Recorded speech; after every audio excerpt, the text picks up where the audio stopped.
ये Redmi Turbo 5 Max है जो अभी लॉन्च हुआ है। हम आपके लिए इस फोन का पहला अनुभव लेकर आए हैं। नमस्ते सबको, टाइम प्लेयर में आपका स्वागत है। मैं शियोक्षांग हूँ जो आपके लिए इन गैजेट्स को परखता हूँ। Redmi Turbo सीरीज के बारे में एक बात याद रखें, सीमित बजट में लंबी बैटरी लाइफ और दमदार परफॉर्मेंस। अगर आप यही चाहते हैं तो Redmi Turbo 5 Max आपके लिए बेहतरीन है। सबसे पहले Redmi Turbo 5 Max दुनिया का पहला फोन है जिसमें Dimensity 9500S प्रोसेसर दिया गया है। ये चिप 15 जनवरी को लॉन्च हुई थी और ये पिछली पीढ़ी के फ्लैगशिप Dimensity 9400 पर आधारित है।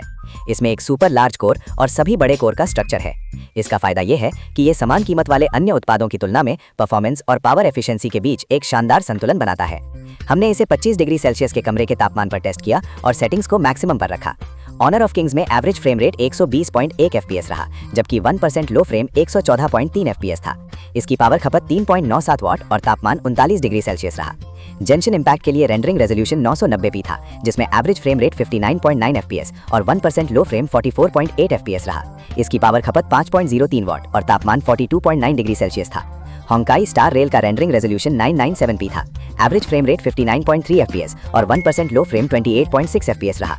इसकी पावर खपत 7.63 वाट और तापमान 49.7 डिग्री सेल्सियस था। हमारे अनुभव में ऑनर ऑफ किंग्स, जेंशन इम्पैक्ट और स्टार रेल जैसे भारी गेम्स भी फुल फ्रेम रेट पर आसानी से चले। फ्रेम रेट का ग्राफ काफी स्थिर था और फोन पर कोई खास दबाव नहीं दिखा। Redmi Turbo 5 Max में इस बार 9000 mAh की बड़ी बैटरी दी गई है। अगर आप इसे बहुत ज़्यादा इस्तेमाल नहीं करते हैं तो ये 2 दिनों तक चल सकती है, जो कि काफ़ी अच्छा है। इसके साथ ही ये 100 वाट की वायर्ड फास्ट चार्जिंग और 27 वाट की रिवर्स चार्जिंग को भी सपोर्ट करता है। चाहे फ़ोन हो, ईयरफोन हो, शेवर हो या पोर्टेबल स्पीकर, आप इस फोन से किसी भी डिवाइस को चार्ज कर सकते हैं। अब घर से बाहर निकलते समय सिर्फ एक केबल साथ रखना काफ़ी होगा। इसकी स्क्रीन भी काफ़ी शानदार है। इसमें 6.83 इंच की 1.5K फ्लैट स्क्रीन है, जिसमें M10 जनरेशन का नया मटेरियल इस्तेमाल किया गया है। इसमें सुपर सनलाइट स्क्रीन 2.0 तकनीक का भी प्रयोग किया गया है। हमारी टेस्टिंग में मैनुअल मैक्सिमम ब्राइटनेस 696 निट्स रही। सनलाइट मोड ऑन करने पर यह 921 निट्स तक पहुंच गई। पूरी स्क्रीन की पीक ब्राइटनेस 1211 निट्स है और HDR वीडियो के लिए ये 3500 निट्स तक जा सकती है। बाहर धूप में भी सब कुछ साफ दिखता है। इसके अलावा ये 3840 hertz high frequency PWM dimming और DC डिमिंग को सपोर्ट करता है। Xiaomi की किंगशान आई प्रोटेक्शन के साथ ये स्क्रीन ज्यादा ब्राइट, पतले बेजल्स वाली और आंखों के लिए सुरक्षित अनुभव देती है। फोन में मेटल फ्रेम और ग्लास फाइबर बैक पैनल है, जिससे इसे पकड़ने में काफी प्रीमियम महसूस होता है। पीछे की तरफ 2 कैमरे हैं, 50 मिलियन पिक्सल का मेन कैमरा और 8 मिलियन पिक्सल का ultra wide angle lens. Camera module ज्यादा बाहर नहीं निकला है और लेंस सतह से थोड़ा नीचे है। पावर बटन पर लाल रंग का बॉर्डर है, जो इसके सिंपल डिजाइन को काफी आकर्षक बनाता है। कुल मिलाकर फोन की बनावट काफी अच्छी है।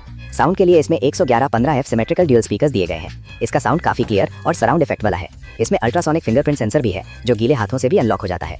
साथ ही ये IP66, IP68, IP69 और IP69 के वाटरप्रूफ रेटिंग के साथ आता है। मजबूती और जरूरत के हिसाब से इसमें काफी फीचर्स दिए गए हैं। कुल मिलाकर Redmi Turbo 5 Max की बैटरी लाइफ और परफॉर्मेंस आज के फ्लैगशिप फोन्स को टक्कर देती है। अपनी कीमत और श्रेणी के हिसाब से इसके स्पेसिफिकेशन काफी सटीक और दमदार है। अगर आपका बजट इस रेंज में है तो नए साल में फोन बदलने के लिए Redmi Turbo 5 Max एक बेहतरीन चुनाव है। अभी खरीदने पर आपको सरकारी सब्सिडी का लाभ भी मिलेगा, जो इसे और भी किफायती बनाता है।